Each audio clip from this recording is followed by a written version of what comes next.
सदगुरु कबीर साहिब कहते हैं कि बंदे है इंसान, बंदा माने दास होता है। संसार में दो प्रकार के दास होते हैं, एक तो माया के दास और दूसरे गुरु के दास। माया के दासत्व से मुक्ति पाने के लिए गुरु का दास बनना आवश्यक है।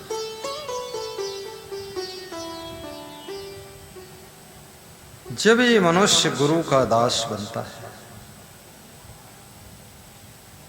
स्त्री हो या पुरुष हो,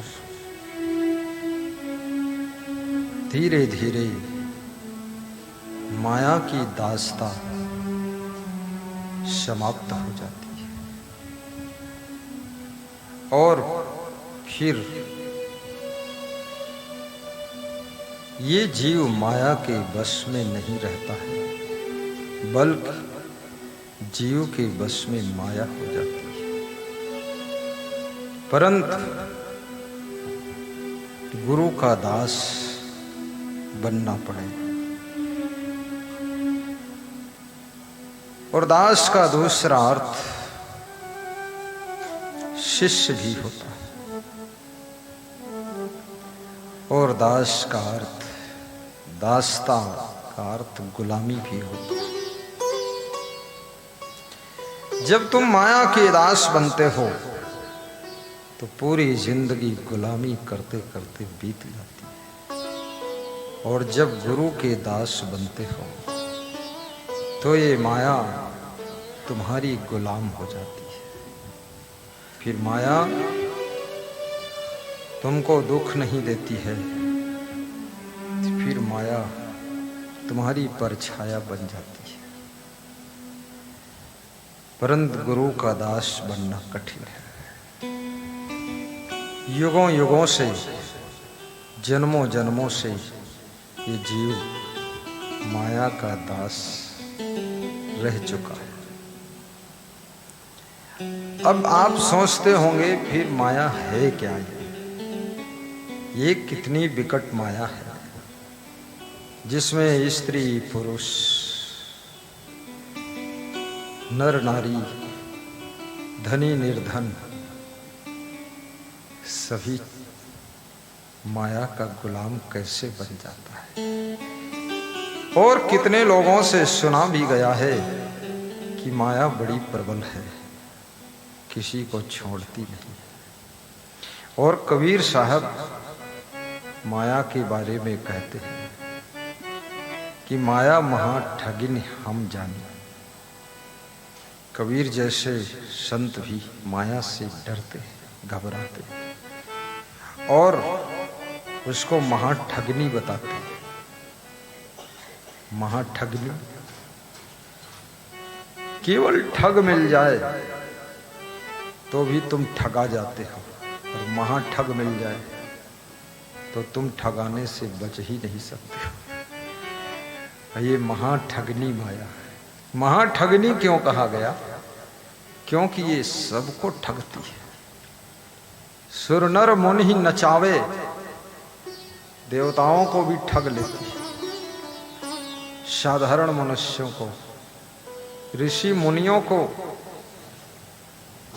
और अफसरों को, नेताओं को तो बुरी तरह से माया ठग लेती है। जो जितना बड़ा है उतना ज्यादा माया से ठगाया है। और कबीर साहब कहते हैं मन माया तो एक है, माया मन ही समाया। साहब कहते मन ही माया है और मन माया एक है,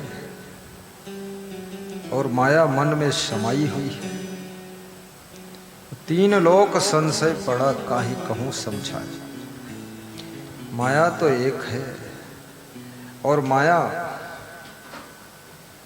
मन की नासमझी से प्रभाव डालती है। माया पहले तुम्हारे मन को गांठ लेती है और मन जब गठ जाता है माया के साथ तो मन माया एक हो जाते हैं और दोनों एक होकर तुमको रौंद देते हैं। तुम्हारी रौंदाई होती है, ऐसे रौंदाई होती जैसे कुम्हार मिट्टी को रौंदता है।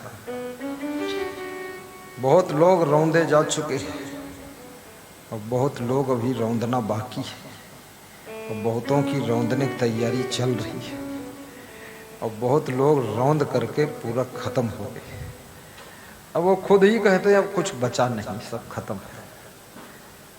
माया माटी कहे कुम्हार सो तू क्या रौंदे मोह, एक दिन ऐसा आएगा मैं रौंदूंगी तो। मिट्टी कुम्हार से कहती है हे कुम्हार देवता तुम मुझे क्या रौंद रहे हो, एक दिन ऐसा आने वाला है कि मैं तुझको रौंदूंगी।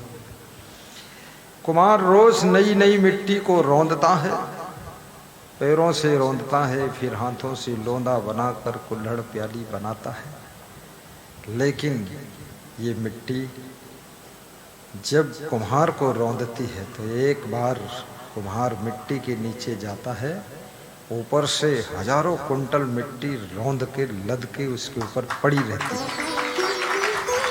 कुम्हार उसी में सड़ता है और मिट्टी हंसती है कि तूने तो 80 साल रौंदा और मैंने तो केवल 8 मिनट में गिरा के ऐसा रौंद दिया उठने लायक ही नहीं रह गए। माटी कहे कुम्हार सू तू क्या रौंदे मोह, एक दिन ऐसा आएगा मैं रौंदूंगी तो लकड़ी भी खड़ी हो गई, बोली लकड़ी कहे लोहार सू तू क्या जा रहे मोह, और एक दिन ऐसा आएगा मैं जारूंगी तो। लकड़ी भी कम नहीं है, जिंदगी भर तुम लकड़ी जला जला कर खूब रोटी और दाल भात पका पका कर खाते हो और लकड़ी भी कह रही है जलाने वाली लेडीजों एक दिन ऐसा आएगा मैं तुझको जलाकर राख कर दूंगी। तो चिता तैयार होती है मरने के बाद और चिता पर लकड़ी की चिता पर एक लाश रखी जाती है और 10 मिनट में खेल खत्म हो जाता है। तो ये मन माया तो एक है, माया मन ही समाया। 3 लोक संशय पड़े, तीनों लोक में संशय है, संदेह है, तीनों लोक भ्रम में है। 3 लोक संशय पड़ा काहे कहूं समझाया। अब कबीर जैसा संत भी हिम्मत हार चुका है। कबीर जैसा संत कह रहा किसको समझा कर कहूं, किसको समझाऊं। देखिए कबीर जैसे संतों का भी पसीना छूट रहा है, समझाना बहुत कठिन है। जिन जिन लोगों को समझाना पड़ रहा है उनको पता है कि कितना कठिन काम है। मैंने अपने एक संत से पूछा, कल पूछा था, वो संत बैठा है। मैंने पूछा सबसे कठिन काम क्या है? बोले कठिन काम है दूसरों को समझाना, दूसरों को चलाना, दूसरों से काम लेना, ये सबसे कठिन है। उसने बताया, वो संत बैठा है, आजा चरण छूले शक्ति आ जाएगी, समझा देगा फिर। ये देखो बहुत ये हिम्मत हार गया, इसलिए माइक के पास बैठ गया कि माइक में गालूंगा लेकिन दुष्टों के चक्कर में नहीं पड़ूंगा। बहुत कठिन काम है ये। कबीर साहब जैसा संत भी हारा हुआ है, तुलसीदास भी। तुलसीदास कहते, बैठिए आप बिराजी। तुलसीदास कहते मेरे गुरु ने मुझको बहुत समझाया लेकिन थोड़ा समझ में आया। इतना महाबुद्धिमान तुलसीदास और उसकी समझ में थोड़ा आया और उनका गुरु समझाते समझाते समझाते समझाते थक गया। रामायण में तुलसीदास ने चौपाई लिखा है, तदपि कहे ओ गुरु बारही बार। बैठो सुनो सत्संग। सत्संग चल रहा हो, कोई भगत नाश्ता की तरफ जाए ही मत, सत्संग की तरफ आए। लेकिन बहुत भगत भी विकट है, वो सोचता है ऐसे ऐसे गुरु तो रोज मिलेंगे, पर ये नाश्ता अगर चूक गए तो फिर कभी नहीं। अरे उधर मत जाओ, इधर आओ। रास्ते में केला लेकर खा लो और 10 दर्जन केला लेकर इधर भी आओ, उधर जाओ ही मत।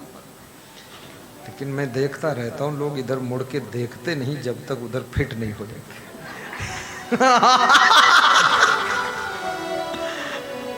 यही माया है और क्या है।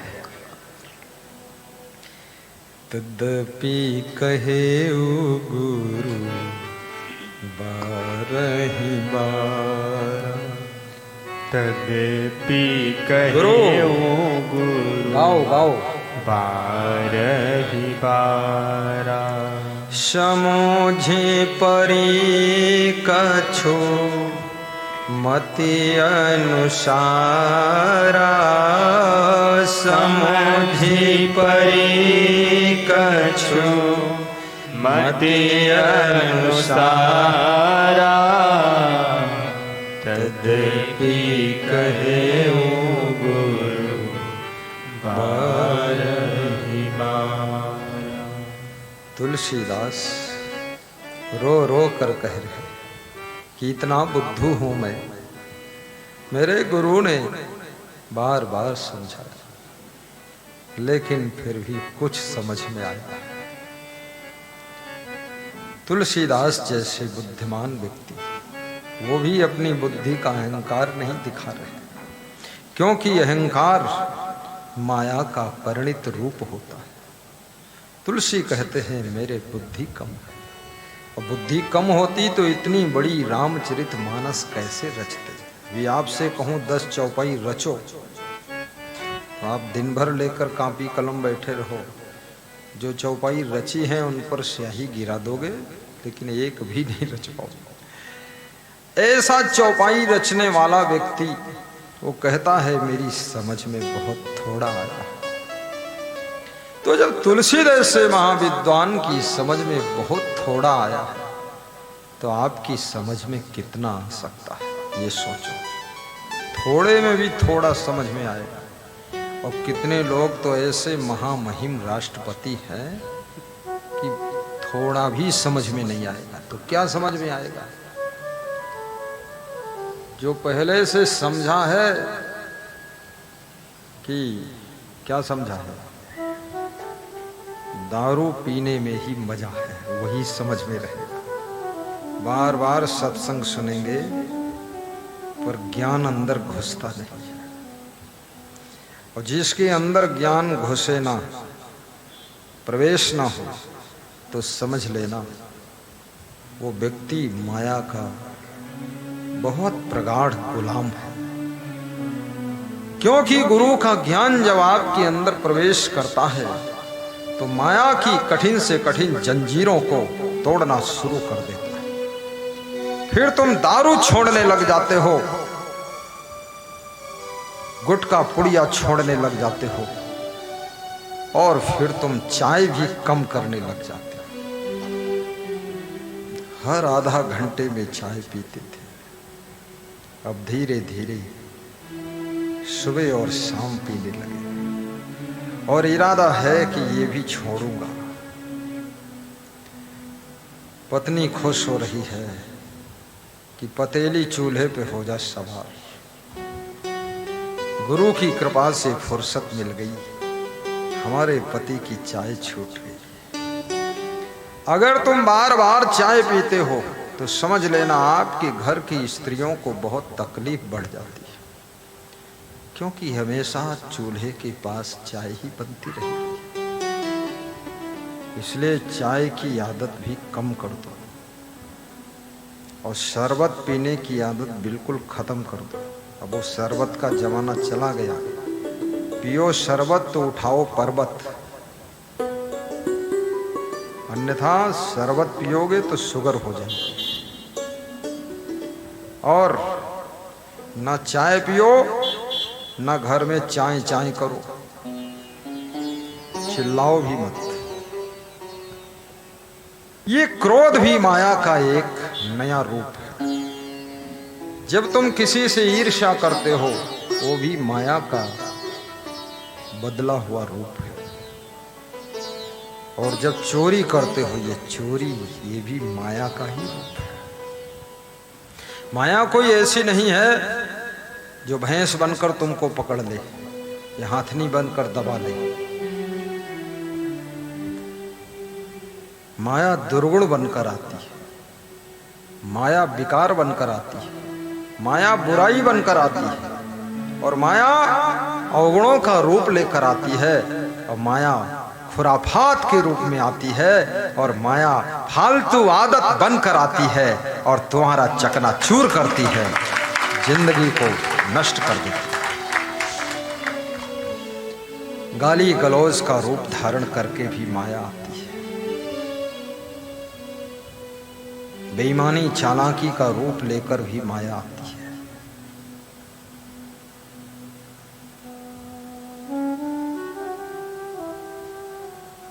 कितने लोग अपनी पत्नियों के साथ भी बेईमानी करने पर तुले हुए हैं, और स्त्रियों का बड़ा समर्पण होता है, पति के आश्रय में रह लेती है।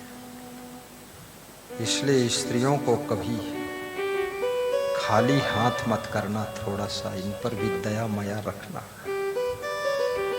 ये मत सोचना सब कुछ मेरे नाम ही हो जाए, थोड़ा उसके जीने के लिए भी इंतजाम रखना, क्योंकि भविष्य में कैसा समय आएगा कुछ पता नहीं। और सत्संग सुनते सुनते धीरे धीरे आपका मायावी मन माया के बंधन से मुक्त हो जाता है। आलस भी माया का चेंज रूप है। ये जो आलस्य आता है ये भी माया का ही रूप है। अभिमान भी माया का रूप है। और माया का जन्म अज्ञान के गर्भ से होता है। जितना अधिक तुम में अज्ञान होगा उतना अधिक माया प्रबल तुम्हारे जीवन में विकट रूप लेकर प्रकट हो जाएगी। इसलिए तदपि कहे ओ गुरु बारहि बार, तदपि कहे ओ गुरु बारहि बारा, समोझे परि कछु मति अनुसारा, समझे परि कछु धन्य है तुलसीदास। अनुसारा, तदपि कहे ओ गुरु बारहि बारा। तुलसीदास की नम्रता को व्यास गादी नमन करती है और तुलसीदास का हम अभिनंदन करते हैं, क्योंकि तुलसीदास इस बात को मंजूर कर रहे हैं क्या कि मेरे गुरु ने मुझे बार बार समझाया, फिर भी मेरी समझ में कुछ आया, ज्यादा समझ में नहीं आया। आप किसी को समझा कर देख लो, कहता हम सब समझते हैं, तुम रहने दो समझाने की, तुम्हें मना कर दे। तुम समझाने जाओगे तो कहता हम सब जानते हैं, तुम रह दो, बताओ। ऐसा अभिमान लोगों के अंदर भरा हुआ। कितने लोग तुम्हारे आंखों के सामने उल्टे तरीके से काम करते हैं, लेकिन तुम उनके अभिमान के डर से कुछ कहते नहीं।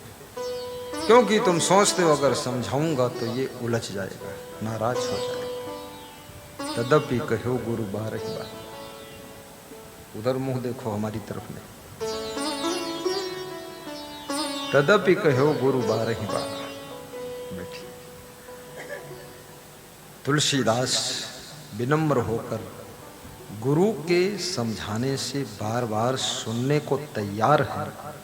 ये कितनी बड़ी महानता। इसलिए तुलसीदास का ज्ञान इतना विशाल हो गया, क्योंकि जो सुनने से कभी थकता नहीं, छकता नहीं, उस व्यक्ति का ज्ञान बहुत बृहद हो जाता है। और जो सुनना ही नहीं चाहता है, उसका ज्ञान एक लिमिट में बंध जाता है। और तुलसीदास कहते हैं जो गुरुदेव से सुना, तुलसीदास के गुरु का नाम नरहरिदास था। नरहरिदास, तुलसीदास के गुरु के नाम में भी बड़ा अर्थ छिपा हुआ है। नर के रूप में हरि, गुरु का रूप होता है नर जैसा, लेकिन उस नर के रूप में हरि का रूप छुपा रहता है। इसलिए गुरु गोविंद दो खड़े काके लागू पाए, बलिहारी गुरु आपने गोविंद दियो बतलाए। गोविंद भी गुरु को नमन करता है, गुरु के पांव छू लेता है। और कबीर कहते हैं गुरु भी खड़ा है, गोविंद भी खड़ा है। अब संदेह मन में पड़ा है कि पांव किसके छूं पहले। तो बलिहारी गुरु आपने गोविंद दियो बताए। बलिहारी है ऐसे गुरु की गोविंद ने बता दिया, पहले गुरु के पांव छू लो। अगर गुरु ना मिलता तुझको तो तू समझ न पाता मुझको। मुझ तक पहुंचाने वाला, मेरे बारे में ज्ञान देने वाला गुरु है। इसलिए गुरु से शुरू हुआ है, तो जहां से शुरू है वहीं गुरु है, वहीं जाकर पांव छू, उसके बाद मेरे पास आना। गुरु का सम्मान, ये कितनी बड़ी बात है। सहजोबाई नाम की एक महिला साध्वी हुई है, भक्त थी। वो कहती है अगर कोई मुझसे पूछे कि गुरु और भगवान दोनों हैं, दोनों में से किसको छोड़ सकती हो, तो मैं गुरु न तजू, मैं हरि को विसारूं। मैं गुरु को नहीं छोड़ूंगी, लेकिन भगवान को विसार दूंगी, भूल जाऊंगी। क्योंकि गुरु अगर मेरे स्मरण में रहेगा तो भगवान गुरु से दूर कभी रहता ही नहीं।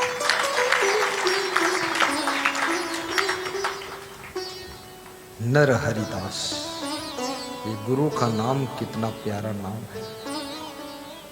नर के रूप में हरि, गुरु नाम भगवान का नाम है।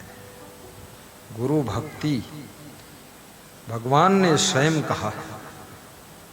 राम भगवान कहते हैं, उनसे पूछा गया, शिवरी ने पूछा भक्ति क्या है प्रभु, तो राम कहते हैं गुरु पद पंकज सेवा,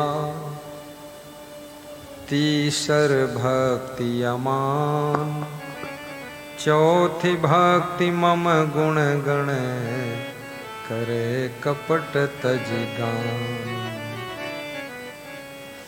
बहुत बड़ी बात कहा है। राम कहते हैं शिवरी, गुरु के कमल रूपी चरणों की विनम्र होकर सेवा करो, ये तीसरी भक्ति है। राम नहीं कहते कि मेरे चरणों की सेवा करो, कहते हैं गुरु के चरणों की सेवा करो। क्योंकि गुरु ही राम की महिमा बताता है, गुरु कृष्ण की महिमा बताता है, गुरु शिव की महिमा बताता है, गुरु भगवान के बारे में बताता है, और गुरु जन्म मरण के बारे में बताता है, और गुरु मोक्ष और बंधन के बारे में बताता है। गुरु ज्ञान देता है और ज्ञान देने वाला सबसे बड़ा होता है।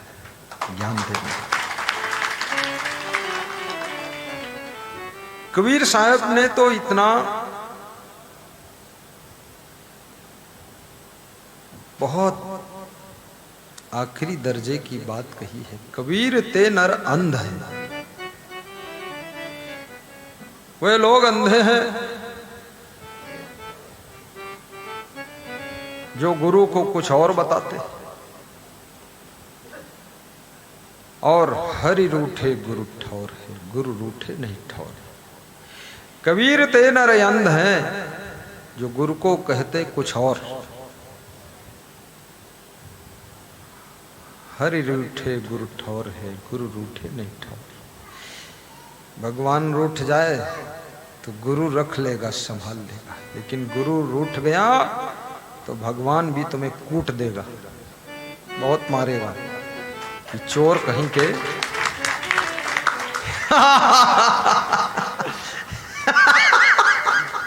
लोग खुश हो गए जो कूटने की बात कहा मैंने, तो बचपन में सभी लोग कूटे गए हैं खूब, तो वही कुटाई याद आ गई कि एक बार कुट चुके बचपन में, अब बुढ़ापे में फिर कुटेंगे क्या।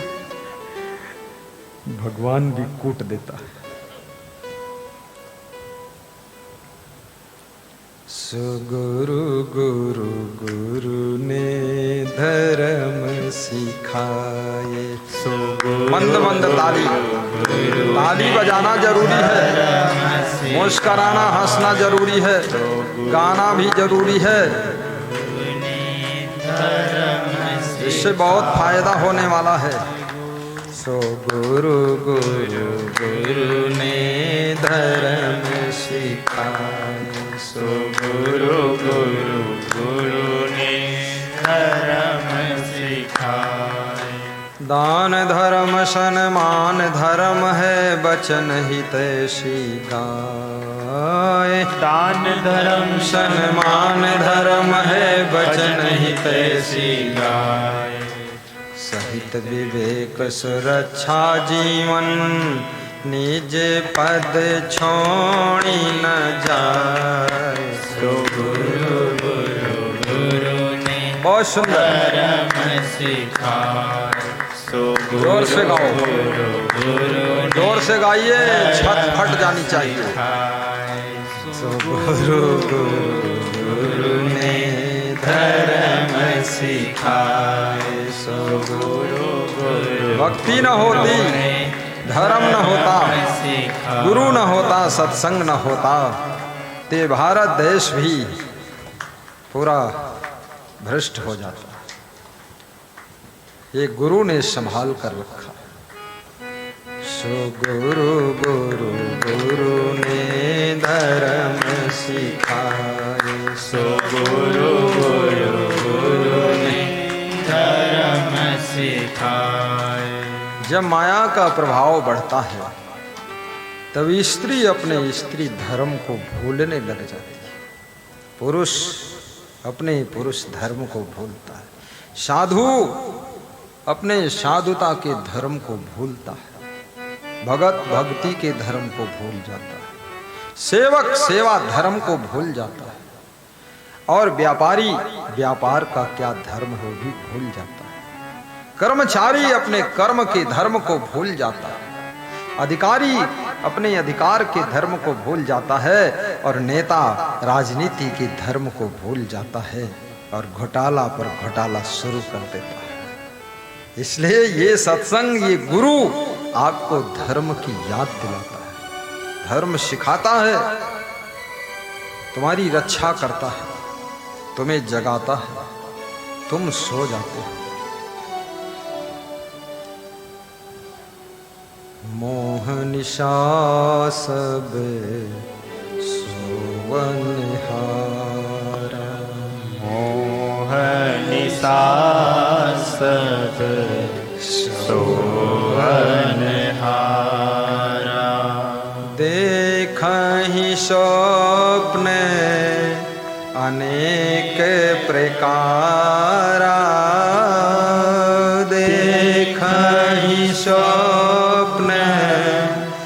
अनेक प्रकारा मोह निशा जब सोमनहारा। मानस कहती है, मोह की अंधेरी रात में सारा संसार सो रहा है। दिन में भी सो रहे हैं लोग, रात में भी सो रहे हैं, गर्भ में सो रहे हैं, घर में सो रहे हैं, कार में सो रहे हैं, खेत में सो रहे हैं, दुकान में सो रहे हैं। क्यों? ये मोह की नींद ये बाहर की आंखों से पता नहीं चलती है, ये भीतर की नींद है। और इस मोह की निद्रा में बड़े बड़े पढ़े लिखे लोग खूब सोते हैं, खूब डिग्री है लेकिन जिंदगी पूरी बिगड़ी है। हाँ, डबल डबल डिग्री बोलते हैं, double post graduate double post master है उनका, डबल पोस्ट ग्रेजुएट। दिमाग खराब हो गया है, खोपड़ी काम नहीं कर रही है, धर्म भूल गया है, धर्म भ्रष्ट हो गए लोग, पथ भ्रष्ट हैं लोग, कर्म भ्रष्ट हैं लोग, और रिश्तों से भ्रष्ट हो गए लोग। पावन रिश्ते भी मलिन हो गए। जब धर्म के पथ से तुम विचलित होते हो तो जो पवित्र रिश्ते हैं वे भी गंदे होने लग जाते हैं। जिन रिश्तों में इतनी पवित्रता थी उन रिश्तों में ही मलिनता का प्रवेश हो जाता है। इसलिए मोह की नींद को भी तोड़ो। और जो लोग अज्ञान के वशीभूत होकर के मोह की नींद में सो जाते हैं उनको फिर शरीर की नींद कम आती है। जितना ज्यादा तुम माया मोह की नींद में सोओगे उतना ही ज्यादा तुम्हारे शरीर की नींद घटना शुरू हो जाएगी। फिर तुम कहोगे डिप्रेशन हो गया, टेंशन हो गया, ये हो गया, वो हो गया, स्ट्रेस हो गया। खूब अंग्रेजी में बताते रहो स्ट्रेस फिस्ट्रेस, फिर हिंदी में बोलोगे चिंता हो गई, फिर कहोगे खुटका हो गया, फिर कहोगे कुछ लटका हो गया ये सब नाटक चलती रहे। इसलिए मन को समझाना सीखो।